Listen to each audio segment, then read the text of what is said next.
ఇవాళ మన లోపల మనకున్న అనేక సమస్యలకు మీకు కేసీఆర్ గారికి మధ్యలో వారధిగా నేను నిలబడి ఉంటా. నేను మిమ్మల్ని ఏది అవసరం ఉంటే అది సార్ దగ్గరికి మీ సమస్య నేను తీసుకుపోయి చూపిస్తా. మనం చాలా బలమైనటువంటి పార్టీ, ఇంకా బలంగా ఎదుగుదాం. ప్రపంచంలో మనల్ని ఎవరు ఎదిరించలేనంత బలంగా ఎదుగుదాం.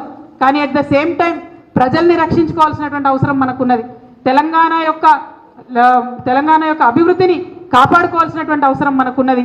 ఆ ప్రథమ బాధ్యతను మర్చిపోవద్దని కూడా ఇక్కడ ఉండేటటువంటి నాయకులకందరికీ కూడా నేను సూచన చేస్తూ ఉన్నాను. మీ అందరికీ తెలుసు ప్రపంచం అంతా ఉంటుంది. అప్పుడైతే ఆ ఈడీ సిబిఐ మొత్తం నా ఫోన్ నంబర్ టీవీలలోనే వేసేసిరు. ప్రతి ఒక్కరి దగ్గర నా ఫోన్ నంబర్ ఉంటుంది.